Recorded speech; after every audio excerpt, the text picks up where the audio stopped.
당신은 지금 얼마나 많은 것을 놓치며 살고 있을까요? 당신이 마지막으로 원하는 것을 제대로 얻었던 순간은 언제였습니까? 회사에서 정당한 평가를 받고 싶을 때, 아이에게 화내지 않고 대화를 하고 싶을 때, 물건을 사고 돌려받고 싶은 서비스를 제대로 받고 싶을 때, 우리 모두 매일 협상을 합니다. 하지만 대부분은 협상은 갈등, 협상은 말싸움, 혹은 힘센 사람이 이기는 게임이라고 생각하죠. 그런데 이 책, 스튜어트 다이아몬드의 어떻게 원하는 것을 얻는가는 이 모든 통념을 완전히 뒤엎습니다. 이 책은 말합니다. 협상은 싸움이 아니라 삶을 더 나아지게 만드는 기술이다. 오늘 우리는 이 책의 공식 목차를 따라가며 당신이 원하는 것을 얻기 위해 반드시 알아야 할 16개의 원칙과 기술을 완전히 해부해 볼 것입니다. 끝까지 보신다면 협상이라는 단어가 두렵지 않고 오히려 삶을 원하는 방향으로 당기는 강력한 도구가 됩니다. 본격적으로 이야기를 시작하기 전 구독과 좋아요 부탁드립니다. 1. 통념을 뒤엎는 원칙들. 제1강. 무엇이든 다르게 생각하라. 협상은 싸움이 아니다. 대부분의 사람들은 협상을 이기기 위한 전투라고 생각합니다. 하지만 스튜어트 다이아몬드는 이렇게 말합니다. 강하게 밀어붙이는 협상은 약하다. 협상에서 가장 강력한 전략은 오히려 저강도 협상, 즉 조용하지만 깊게 파고드는 방식입니다. 이 방식의 장점은 세 가지입니다. 상대를 압박하지 않는다. 감정적 저항을 줄인다. 나의 목적에 자연스럽게 도달한다. 협상은 상대를 꺾는 것이 아니라 나와 상대가 서로의 욕구를 찾아가는 과정입니다. 이 관점이 바뀌는 순간 당신은 지금보다 훨씬 더 많은 것을 얻기 시작합니다. 제2강. 사람과의 관계. 결국 관계가 모든 것을 바꾼다. 협상에서 가장 중요한 단어는 관계입니다. 신뢰, 존중, 배려. 대부분의 협상은 말로 지는 것이 아니라 태도 때문에 무너지는 것입니다. 한 실험에서 협상 시작 전에 상대에게 커피 한 잔을 사준 그룹과 그렇지 않은 그룹의 협상 성공률을 비교했습니다. 놀랍게도 커피 한 잔의 힘이 승률을 30% 가까이 올렸습니다. 협상은 감정의 게임입니다. 관계를 쌓으면 상대는 강하게 버티지 못합니다. 제3강. 진정한 의사소통이란 말이 아니라 지각이다. 스튜어트 다이아몬드는 단호하게 말합니다. 협상에서 가장 중요한 것은 상대의 지각이다. 우리가 무엇을 말했는지는 중요하지 않습니다. 상대가 어떻게 느꼈는지가 전부입니다. 즉, 말의 내용보다 말이 어떻게 받아들여지는가가 협상의 결과를 결정합니다. 설득하려 하지 말고 인정하라. 반박하지 말고 질문하라. 침착하게 천천히 말하라. 말을 줄이고 상대의 감정을 먼저 읽어라. 이 네 가지만 기억해도 당신의 의사소통은 완전히 달라집니다. 제4강. 표준과 프레이밍. 기준을 만드는 자가 협상을 지배한다. 사람은 기준과 틀 안에서 생각하는 경향이 있습니다. 이걸 프레이밍 틀 잡기라고 하죠. 협상은 프레임 전쟁입니다. 예를 들어, 할인이 가능한가요? 가 아니라 비슷한 조건에서 보통 얼마에 제공되나요? 라고 묻는 순간 상대의 기준은 할인 여부가 아니라 시장 표준으로 바뀝니다.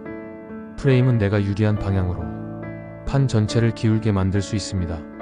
제5강. 가치의 교환. 돈 말고도 수천 가지 가치가 있다. 협상을 돈으로만 생각하면 오히려 협상이 어렵습니다. 사람들은 각자 서로 다른 가치를 가지고 있기 때문에 그 가치를 교환하는 순간 서로에게 큰 이익이 생길 수 있습니다. 예를 들어, 나는 시간보다 돈이 중요할 수 있고 상대는 돈보다 일정 조정이 더 중요할 수 있습니다. 그 둘을 교환하면 둘 다 만족합니다. 이게 협상의 본질입니다. 나에게 작은 것을 주는 대신 상대에게 큰 것을 주는 법. 제6강. 감정의 새로운 정의. 감정은 전략이다. 협상에서 감정은 불편한 존재가 아니라 엄청난 기회입니다. 감정이 거칠 때는 문제가 보이고 욕구가 드러나며 바라는 바가 명확해집니다. 따라서 감정은 피할 대상이 아닙니다. 감정은 정보입니다. 그리고 그 정보를 잘 읽을수록 협상력이 높아집니다. 제7강. 문화적 차이를 이용하면 협상은 더 쉽게 풀린다. 문화, 성향, 나이, 직업에 따라 사람들은 전혀 다른 협상 스타일을 가지고 있습니다. 하지만 스튜어트 다이아몬드는 말합니다. 차이를 갈등으로 보지 말고 자원으로 보라. 문화적 차이는 오히려 새로운 접근을 열어주는 기회입니다. 제8강. 원하는 것을 얻는 협상 모델. 8단계 시스템. 스튜어트 다이아몬드는 협상을 8단계로 정리합니다. 목표를 명확히 한다. 상대의 욕구를 파악한다. 감정을 다룬다. 관계를 구축한다. 기준을 세운다. 가치 교환을 설계한다. 옵션을 만든다. 해결한다. 이 8단계 모델은 어떤 분야든 적용 가능합니다. 제9강 실전에서 유용한 협상 전략 바로 써먹는 팁들. 말 많으면 진다. 질문하면 상황이 열린다. 작은 승리를 먼저 준다. 상대의 불안감을 줄여준다. 감정이 격해지면 잠시 멈춘다. 최후 통첩을 쓰지 않는다. 상대의 외를 끝까지 탐구한다. 이것만 기억해도 당신의 일상은 완전히 달라집니다. D. 원하는 것을 얻는 비밀. 제10강 회사에서 인정받는 사람들의 비밀. 회사에서의 협상은 기술보다 관계, 말투, 신뢰, 그리고 일관성이 중요합니다. 인정받는 사람들은 이렇게 행동합니다. 상사에게 불쾌감 주지 않음. 문제 보고가 아니라 해결 제안을 함께 가져옴. 갈등 상황에서 침착함. 팀의 승리를 먼저 고려함. 성과를 제대로 포장함. 회사에서 원하는 결과를 얻는 사람들은 태도 언어 관계의 전략을 정확히 합니다. 제11강 가격 흥정의 비밀. 싸움이 아니라 정보를 주고받는 과정. 흥정은 깎아달라는 싸움이 아닙니다. 흥정은 정보 교환의 게임입니다. 가장 강력한 질문은 이것입니다. 비슷한 조건에서 다른 고객들은 어떤 혜택을 받나요? 이 질문 하나로 상대의 내부 기준을 꺼낼 수 있습니다. 그리고 협상력은 정보를 얼마나 많이 얻는가에 비례합니다. 제12강 마음을 얻는 심리 활용의 비밀. 사람의 마음은 생각보다 단순합니다. 인정받고 싶고, 이해받고 싶고, 선택권이 주어지기를 원합니다.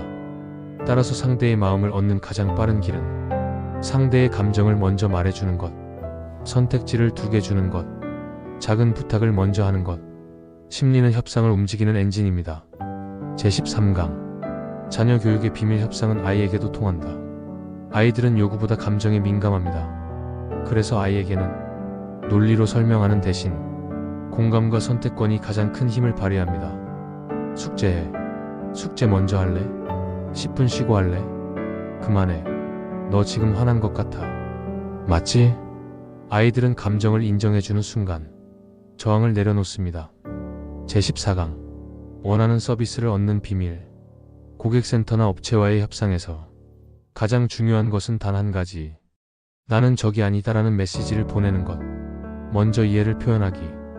문제를 감정적으로 비난하지 않기. 요구가 아니라 해결을 함께 모색하기. 이 3가지가 지켜지면 상대는 놀랄 정도로 적극적으로 움직입니다. 제15강 생활의 혜택을 얻는 비밀. 생활은 협상의 연속입니다. 보험 환불, 공공서비스, 렌트, 이사, 병원, 학교. 유리한 조건을 얻는 사람들은 특별한 능력이 있는 게 아닙니다. 그들은 단지 평소보다 조금 더 많이 묻고 조금 더 친절하고 조금 더 침착할 뿐입니다. 작은 협상이 쌓이면 삶의 수준이 완전히 달라집니다. 제16강 사회적 문제를 해결하는 비밀. 협상은 개인을 넘어 사회를 바꾼다. 협상은 개인을 위한 기술만이 아닙니다. 학교의 갈등, 지역사회 문제, 조직의 대립 모두 협상으로 해결할 수 있습니다. 사회적 갈등을 푸는 가장 강력한 도구는 힘이 아니라 감정, 정보, 관계입니다. 이 3가지가 갖춰지면 가장 어려운 문제도 풀립니다. 원하는 것을 얻는 사람들은 무엇이 다를까? 결국 이 책이 말하는 핵심은 단 하나입니다. 원하는 것을 얻는 사람들은 사람을 먼저 이해하고 감정을 다루고 관계를 쌓는 사람들이다. 협상은 누군가를 이기는 기술이 아니라 나와 상대 모두를 더 나은 방향으로 움직이는 기술입니다. 이 기술을 아는 사람은 직장에서, 가정에서, 돈에서, 인간관계에서 결코 손해보며 살지 않습니다. 그리고 당신도 그 기술을 오늘부터 사용할 수 있습니다. 이제는 싸우지 않아도 됩니다. 힘을 쓰지 않아도 됩니다. 당신에게는 원하는 삶을 만드는 협상의 힘이 있으니까요.